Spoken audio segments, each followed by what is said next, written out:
Appeal पढ़ेंगे। अगर question आता है related to appealable order before the commissioner तो हम लोग सेक्शन 246 या फिर इन जनरल अपील के क्वेश्चंस आते हैं तो ये आंसर हम लोग लिख सकते हैं। तो 246 में ए में दिया गया है appealable order before the commissioner appeals who can appeal assessees कर सकते हैं, डिडक्टर्स कर सकते हैं या फिर जो भी कलेक्टिवली अग्रीव हुआ स्पेसिफिक ऑर्डर के वो कर सकते हैं।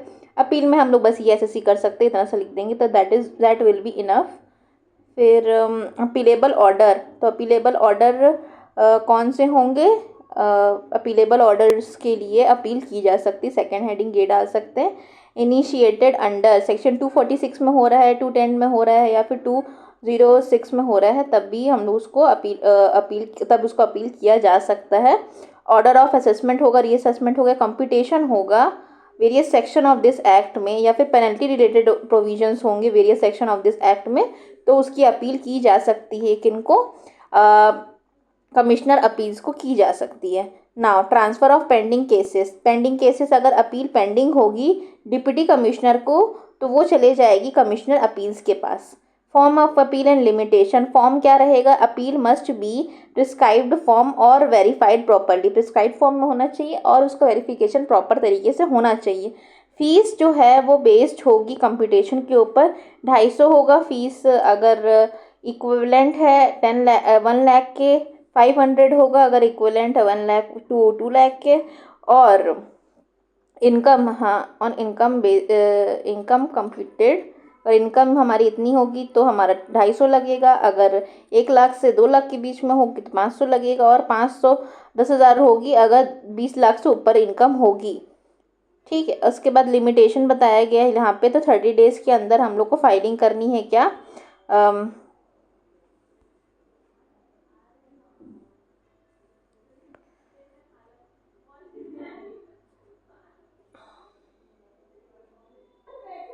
टाइम लिमिट दिया गया है इसमें, 30 डेज के अंदर फाइल करना पड़ेगा स्पेसिफिक इवेंट के, मतलब सर्विस ऑफ नोटिस के।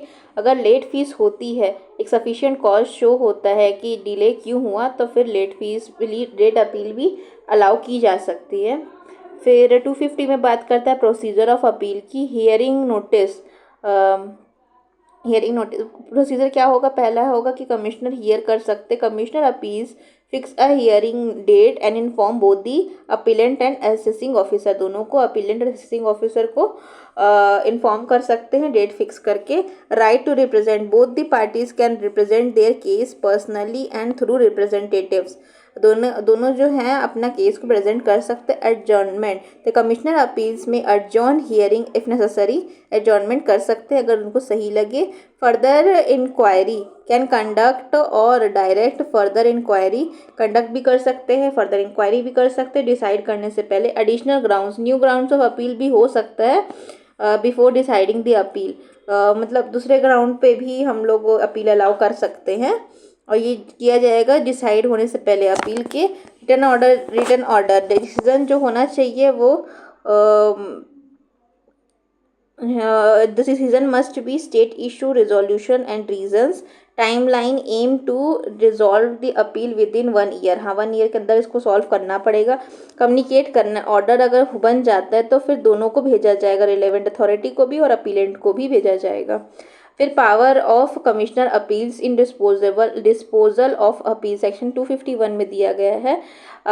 Assessment order, against assessment order होगा, ठीक है, कमिश्नर कैन, ये जनरली किया जाता है। पावर क्या क्या है? तो हाँ ये असेसमेंट ऑर्डर के अगेंस्ट में ऑर्डर पास कर सकते हैं, और क्या क्या कर सकते हैं? कमिश्नर कंफर्म कर सकते हैं, रिड्यूस कर सकते हैं, इन्हेंस कर सकते हैं, अनल कर सकते हैं असेसमेंट को। Against the penalty order, commissioner क्या कर सकते हैं? कंफर्म कर सकते हैं, कैंसिल कर सकते हैं, इंक्रीज कर सकते हैं या फिर रिड्यूस कर सकते हैं पेनल्टी को, ये उनके पास पावर दी गई 250 के अंदर में। फिर अगेंस्ट दी अदर केसेस, दूसरे केसेस में वो क्या कर सकते हैं? जो कमिश्नर अपील्स होते हैं वो इशू कर सकते हैं कोई ऑर्डर जो कि अप्रोप्रिएट रहे in the appeal. Section 251, the commissioner appeals जो होंगे वो शेल नॉट इन्हेंस, अच्छा इन्हेंस नहीं करेंगे, क्या नहीं करेंगे? रिड्यूस रिफंड, इन्हेंस या इंक्रीज नहीं करेंगे, असेसमेंट को, पेनल्टी को, without giving appellant a chance to respond करने के किए बिना करने के रिस्पॉन्ड करने का मौका दिए बिना उसको अपील को नहीं करने देंगे, मतलब उसको ऑर्डर पास नहीं करेंगे। फिर एडिशनल मैटर रहेगा, वो उसमें कमीशन अपील जो होते हैं वो एड्रेस कर सकते हैं इशू को from the case and even if not expressively raised in the appeal, अगर उसको अपील में रेज नहीं किया तब भी उसको किया जा सकता है। फिर नेक्स्ट है हमारा अपील्स टू दी ट्रिब्यूनल। हाँ, अब यहाँ पे हम लोग बी में आ गए। अब क्वेश्चन आएगा अपील्स टू द ट्रिब्यूनल, तो ये आंसर लिख सकते हैं हम लोग। तो appeals to the appellate tribunal, the income tax appellate tribunal है, एक क्वाजी जुडिशियल अथॉरिटी है जो कि सेटअप की गई सेंट्रल गवर्नमेंट के द्वारा to file appeal against the order of authority. Income tax authority के अगेंस्ट ऑर्डर पास करने के लिए इसको इस्टेब्लिश किया गया है। द टैक्स अपील जो है वो फाइल किया जाएगा टैक्स पेयर के द्वारा who did not agree with the assessment order.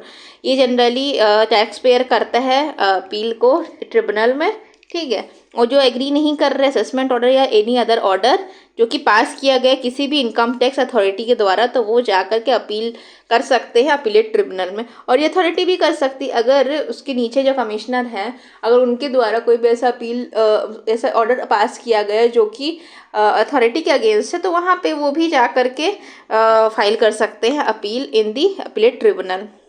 यहाँ पे यही लिखा है the tax payer as well as income tax department can file against the order, can file against the order जो कि पास किया गया है कमिश्नर इनकम टैक्स अपील के द्वारा। फिर सेक्शन 252 जो है वो अपीलेट ट्रिब्यूनल के बारे में बात करता है। 252 का 1 commissioner of constitution of appellate tribunal के बारे में बात करता है कि सेंट्रल गवर्नमेंट के पास पावर है कॉन्स्टिट्यूट करने का एक appellate tribunal. It may consist of as many judicial officer and accountant as may necessary.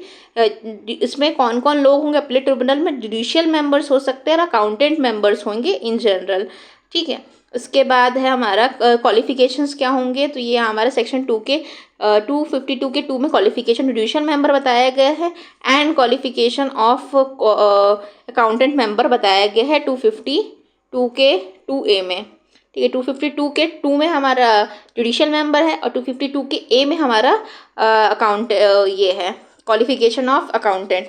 यहाँ पे हम लोग अगर थोड़ा सा डिटेल में जाना चाहें तो यहाँ पे कि एक में इसमें से फॉलोइंग क्राइटेरिया में से एक क्राइटेरिया मिलना चाहिए हो, जो जुडिशियल ऑफिसर हैं इंडिया में एटलीस्ट 10 ईयर्स के लिए या फिर रह चुके हैं इंडियन लीगल सर्विस अथॉरिटी का कोई पोस्ट ग्रेड 2 का या उससे ज़्यादा का 3 साल के लिए, या फिर प्रैक्टिसिंग एडवोकेट है 10 साल के लिए, तो वो क्वालिफाई करेंगे as a judicial member for appellate tribunal, for becoming judicial member in appellate tribunal, ठीक है। और उसके बाद है फिर जो पीरियड को हम लोग काउंट करेंगे, अगर कोई जुडिशियल ऑफिसर बन जाते हैं और या फिर पोस्ट को होल्ड करते हैं तो उसको हम लोग काउंट करेंगे कहाँ से? जब से वो एडवोकेट बने तब से हम लोग उसको काउंट कर सकते हैं।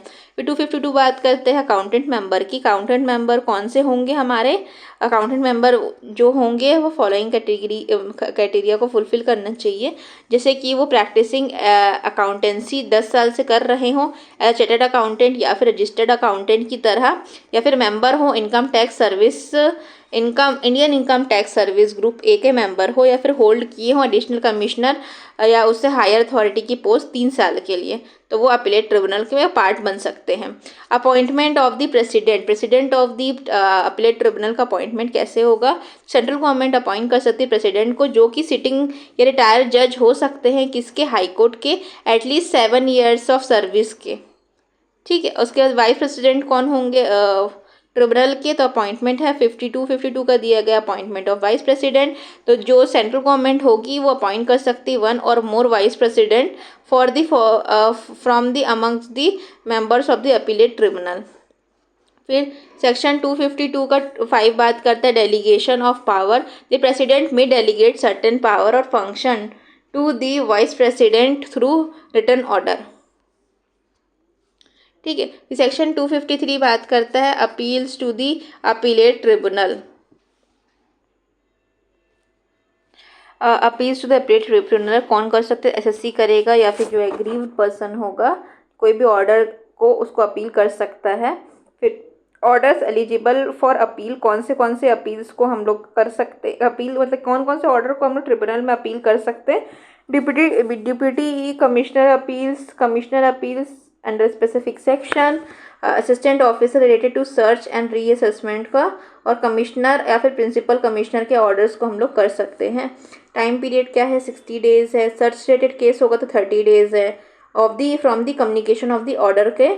फिर क्रॉस ऑब्जेक्शन, इधर ऑफ द पार्टी एसएससी या फिर assessing officer cross objection file कर सकते 30 days of receiving notice from the other party.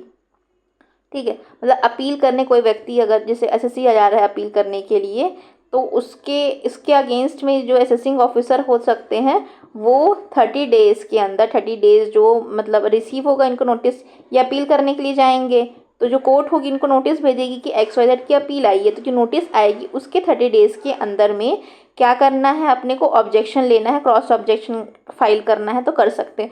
यहाँ पे यही बोल रहा है कि इधर ऑफ द पार्टी जो कि एसएससी हो या फिर असेसिंग ऑफिसर हो वो फाइल कर सकते हैं क्रॉस ऑब्जेक्शन 30 डेज़ के अंदर after receiving a notice of appeal from the other party. फिर extension of time, court late filing के लिए अलाउ कर सकती है इफ़ सफिशिएंट कॉज रहेगा डिले के लिए। फीस क्या होगी इसकी, तो 1 लाख से अप टू 1 लाख रहेगा तो 5,000, 1 लाख से 2 लाख होगा 1,500, और 2 लाख से ज़्यादा होगा 10,000 रुपये इनकी फ़ीस रहेगी अपील फाइल करने की।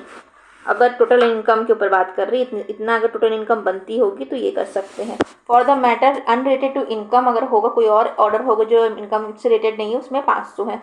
नो फीस लगेगी अगर कमिश्नर फीस फाइल होगी बाय द कमिश्नर और the cross objection, cross objection के लिए या फिर कमिश्नर फाइल करेंगे तो कोई फीस नहीं लगेगी अपील के लिए। और उसके बाद यहाँ पे स्टे ऑफ द डिमांड रहेगा, यहाँ पे application for the stay accompanied होगी 500, अगर स्टे लगवाना है तो फिर 500 देना पड़ेगा। Order of appellate tribunal, power of appellate tribunal, after hearing both parties the tribunal may pass order as it deem appropriate. Rectification of mistake, the tribunal can amend its order within 6 month. Tribunal क्या करेगी, अपने mistakes को ratify कर सकती है और from the end of the month in which the order was pass, 6 महीने के अंदर इसको रेटिफाई कर सकती है अगर कुछ भी रिकॉर्ड में मिस्टेक हुई है तो। Amendments, the increasing the assessee's liability और reducing the refund requires prior notice, prior notice लगेगा अमेंडमेंट करने के लिए एंड अपॉर्चुनिटी मिलेगी हियर करने की, दोनों पार्टीज़ को मतलब हर्ड अपॉर्चुनिटी मिलेगी अपने बात को रखने की, ये चीज़ है ना। फिर आगे हम लोग पढ़ेंगे टाइमलाइन क्या होगा डिसाइड करने का अपील का, तो 4 इयर्स के अंदर इसको डिसाइड करना पड़ेगा अपील को। कॉस्ट क्या होगा, ट्रिब्यूनल डिसाइड करेगी अपनी डिस्क्रिशन से। कम्युनिकेशन ऑफ द ऑर्डर, अगर ट्रिब्यूनल जो है कोई भी अगर ऑर्डर देती है उसकी कॉपी भेजेगी एसएससी को भी और प्रिंसिपल कमिश्नर या कमिश्नर्स को। Finality of order, finality order जो होगा ट्रिब्यूनल का फाइनल होगा अनलेस ये होगा हमारा 256 या 260 का चीज़। प्रोसीजर क्या हमारा है अपीलेट ट्रिब्यूनल का, कॉन्स्टिट्यूशन ऑफ बेंच होगा, बेंच कॉन्स्टिट्यूट की जाएगी अपीलेट ट्रिब्यूनल के द्वारा, वहाँ पे from its member to exercise power and perform function. Appellate tribunal के द्वारा बेंच मेंबर डिसएग्री,